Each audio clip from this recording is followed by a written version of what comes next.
আমরা প্রথমত আপনাদের ধন্যবাদ দিতে চাই। তো যে কথাটা আমি ওখানে বলার সুযোগ পাইনি সে কথাটা প্রথমে বলতে চাই। এই এলাকাকে সারা পৃথিবীর বিদ্যাপীঠে পরিণত করেছিল আমাদের পূর্বসূরীরা। আমাদের যেই আমরা যাদের উত্তরসূরি সেই তাদের পূর্বসূরীরা তা করেছিল।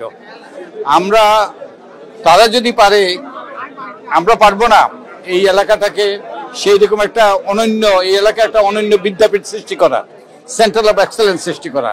আমরা তো অভিশপ্ত নই। তো আমি আশা করি যে কুমিল্লাবাসীরা এবং আমার বন্ধু মনিরুল হক চৌধুরী এবং অন্যরা সেই চ্যালেঞ্জটা নেবে, এই এলাকা একটা সেন্টার অফ এক্সেলেন্স গড়ে তোলার উদ্যোগটা নেবে।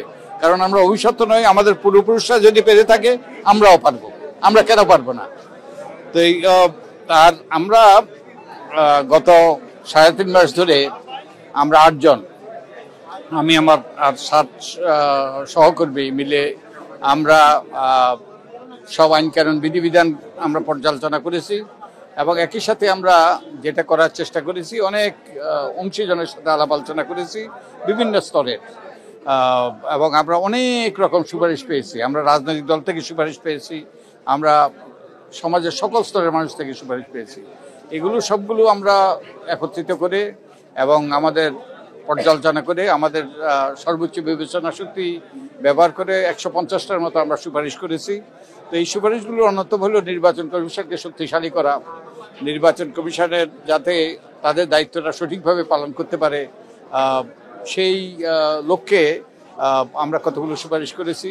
এবং একটা সুপারিশ করেছি যে এনআইডিটা যেটা স্বরাষ্ট্র মন্ত্রণালয় নিয়ে গিয়েছিল এবং যেই আইন করে সেই আইনটা বাতিল করার আমরা প্রস্তাব করেছি এবং আমরা আনন্দিত, আমরা যেদিন প্রস্তাব পেশ করেছি তারপর দিন এটা বাস্তবায়িত হয়ে গিয়েছে। সেই যেই আইনের মাধ্যমে এনআইডিটা স্বরাষ্ট্র মন্ত্রণালয় নিয়ে যাওয়া হয়েছিল সেটা বাতিল করেছে এবং নির্বাচন কমিশনে সেটা আবার ফিরে এসছে।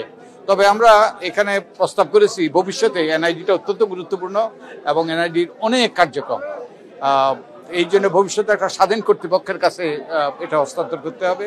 এখন এটা নির্বাচন কমিশনের কাছে থাকবে এবং একই সাথে আমরা নির্বাচনে যারা প্রতিদ্বন্দ্বিতা করবে তাদের যোগ্যতা নিয়ে আমরা অনেকগুলো সুপারিশ করেছি এবং আমাদের সুপারিশের লক্ষ্য হলো যাতে যে যারা দুর্নীতিবাজ, যারা মানবতা বিরোধী অপরাধ করেছে, যারা বিভিন্নভাবে নিপীড়ন নির্যাতন করেছে, মানুষকে বিচার বহির্ভূত হত্যা করেছে, এরা যেন নির্বাচনে অংশগ্রহণ করতে না পারে, প্রতিদ্বন্দ্বিতা করতে না পারে। এবং একই সাথে আমরা রাজনৈতিক দলগুলোকেও পরিচ্ছন্ন করার জন্য আমরা প্রস্তাব করেছি।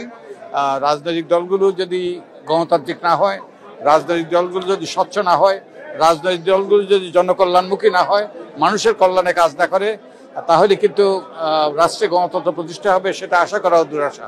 সেই লক্ষ্যে আমরা প্রস্তাব করেছি। আমরা না ভোটের বিধান যাতে ফিরে আসে সেই জন্য প্রস্তাব করেছি।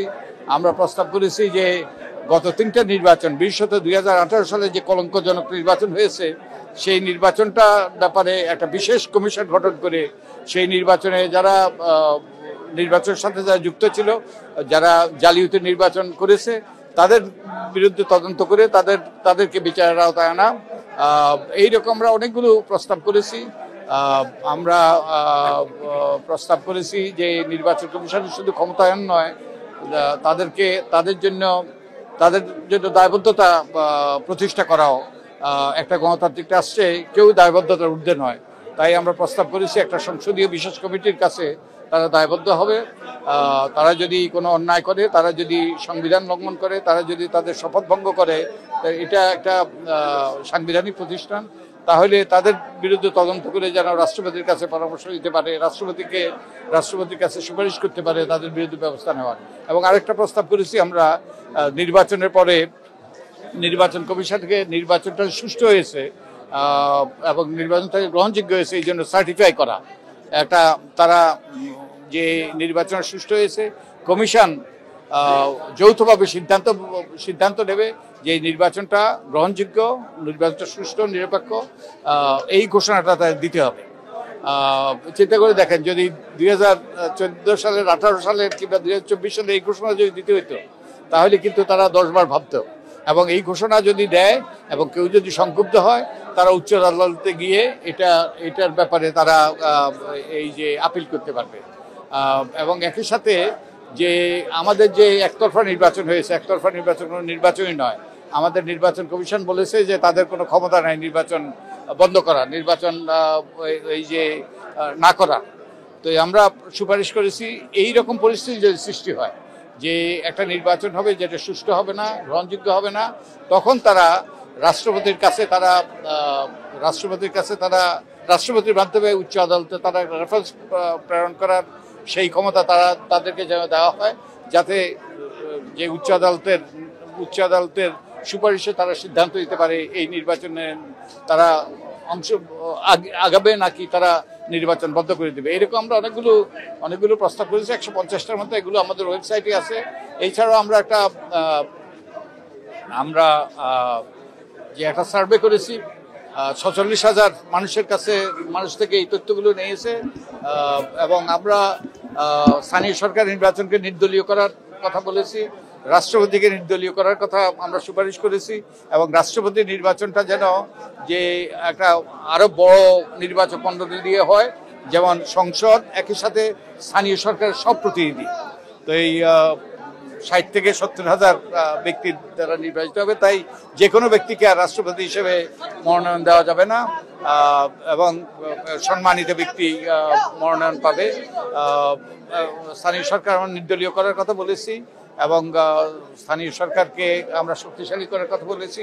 বাজেটের 30% স্থানীয় সরকারকে দেওয়ার জন্য আমরা বলেছি, কারণ স্থানীয় সরকার হলো মানুষের দোরগোড়ার সরকার। সমস্যা যেখানে সমাধান সেখানে, এই সমাধান হইতে হবে স্থানীয় সরকারের মানুষের কাছে সরকারের মাধ্যমে। তাই স্থানীয় সরকারকে জাতীয় বাজেটের 30% দেওয়ার আমরা প্রস্তাব করছি। এরকম অনেকগুলো প্রস্তাব আপনারা আমাদের ইয়েতে দেখতে পারেন, আমাদের ওয়েবসাইটে। জি বলেন। প্রশ্নটা হলো যে আপনি বলছেন যে যারা জুলাই বিপ্লবে গণহত্যা এবং মানবতার বিরুদ্ধে অপরাধে জড়িত তাদেরকে ইলেকশন থেকে বাড়িত রাখার ব্যাপারে আপনারা সুপারিশ করছেন। যে সুপারিশটা কি, তাদেরকে কিভাবে বাড়িত স্যার একটু আপনার তো সংস্কার কমিশনের সকল প্রস্তাবনায় দিয়ে দিয়েছে, সকল দল কিন্তু একটা নির্বাচনের ব্যাপার, কতদিন নাগাদ একটা নির্বাচন হতে পারে সেটা আমার সিদ্ধান্ত নয়, সেটা নির্বাচন কমিশনকে জিজ্ঞেস করতে হবে। আমার কোনো ধারণা নাই এই ব্যাপারে। এটা সরকারকে জিজ্ঞেস করতে হবে, রাজনৈতিক দলগুলোকে তাদের মধ্যে আলাপ আলোচনার মাধ্যমে ঠিক হবে। আর আমরা আপনাদেরকে আমাদের সুপারিশগুলো পড়তে হবে। আমাদের সুপারিশের 2.1-এ আছে যে নির্বাচনের যোগ্যতা অযোগ্যতার মানদণ্ডগুলো বলা আছে। যেমন কেউ